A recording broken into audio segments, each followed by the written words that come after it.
Assalamualaikum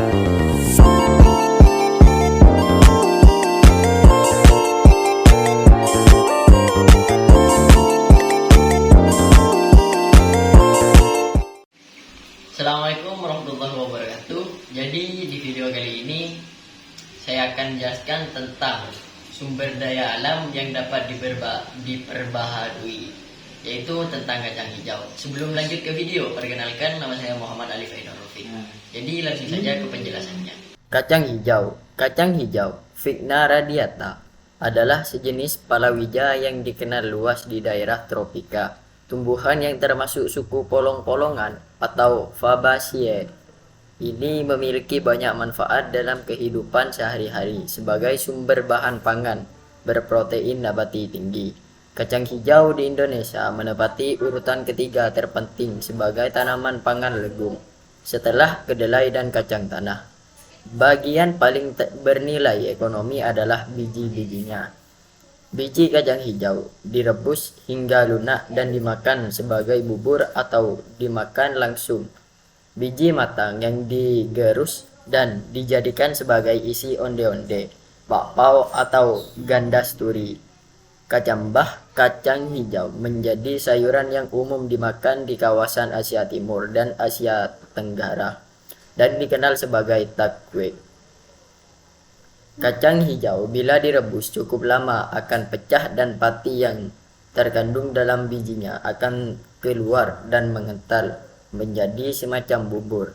Tepung biji kacang hijau disebut di pasaran sebagai tepung pungkue. Digunakan dalam pembuatan kue-kue dan cenderung membentuk gel. Tepung ini juga dapat diolah menjadi mie yang dikenal sebagai saut. Kacang hijau memiliki beberapa syarat agar tanaman bisa tumbuh dengan subur.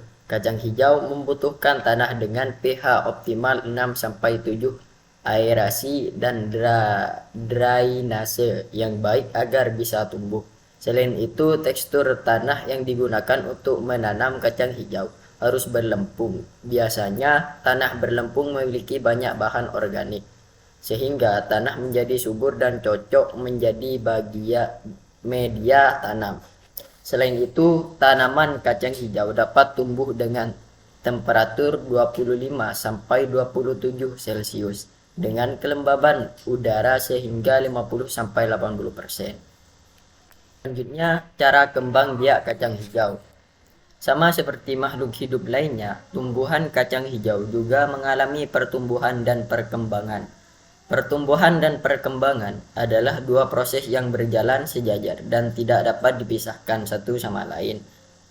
Ajarian, pengertian tumbuhan adalah proses pertambahan jumlah dan ukuran sel tubuh. Pertumbuhan pada tumbuhan merupakan perubahan fisik yang dapat kita ukur dengan angka. Sedangkan perkembangan adalah proses pematangan sel-sel yang ada di dalam tumbuhan. Proses pertumbuhan dan perkembangan. Pertumbuhan pada tumbuhan merupakan perubahan fisik yang dapat kita ukur dengan angka. Sedangkan perkembangan adalah proses pematangan sel-sel yang ada dalam tumbuhan. Proses pertumbuhan dan perkembangan pada makhluk hidup termasuk tumbuhan disebabkan dua faktor, yaitu faktor internal dan faktor eksternal. Misalnya, kualitas dan intensitas cahaya berpengaruh langsung terhadap pemanjangan hipokotil atau batang pada kacang hijau. Lalu bagaimana tahap proses pertumbuhan dan perkembangan tumbuhan kacang hijau? Pada makhluk hidup termasuk tumbuhan disebabkan dua faktor, yaitu faktor internal dan eksternal. Misalnya, kualitas dan intensitas cahaya berpengaruh langsung terhadap pemanjangan hipokotil atau batang pada kacang hijau. Lalu bagaimana tahapan proses pertumbuhan dan perkembangan tumbuhan kacang hijau? Pertumbuhan dan perkembangan tumbuhan kacang hijau dipengaruhi oleh faktor internal dan faktor eksternal. Jadi di sini selanjutnya saya akan menjelaskan tentang bagaimana cara pertumbuhannya. Ada beberapa cara, yaitu yang pertama, proses pertumbuhan kacang hijau Diawali dari biji.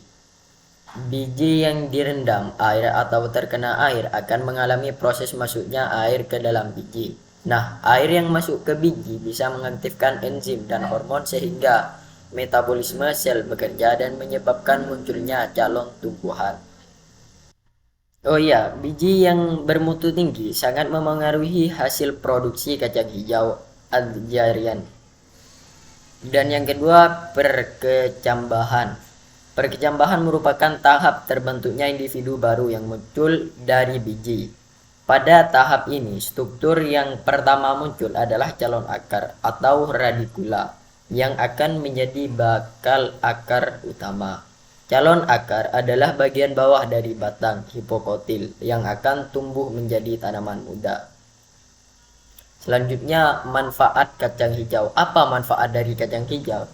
Yaitu manfaat kacang hijau antara lain dapat memperlancar saluran pencernaan, memiliki efek detoksifikasi, menurunkan berat badan, menguatkan imunitas tubuh, dan berperan dalam pembentukan sel darah merah, mencegah anemia, menyehatkan tulang dan gigi, mengurangi risiko kanker, serta dapat mengobati penyakit beri-beri. Berikut ini adalah berbagai manfaat kacang hijau.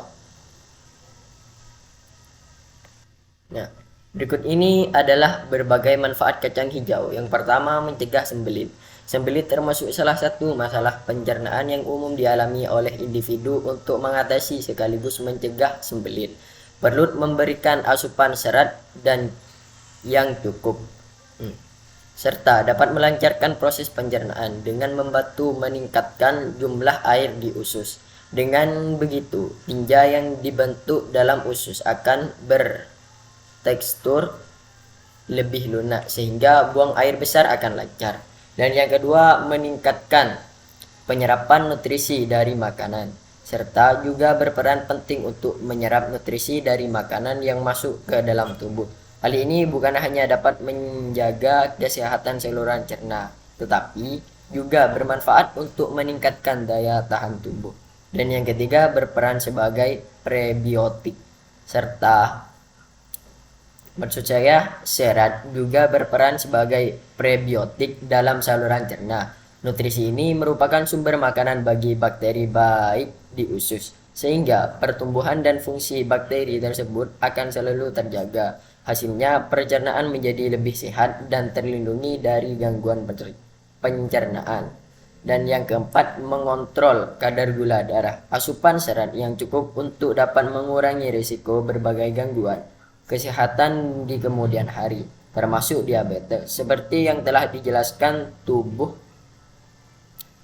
tidak bisa menyerap serta serat sehingga tidak menyebabkan lonjakan gula darah setelah konsumsi makanan yang kaya serat.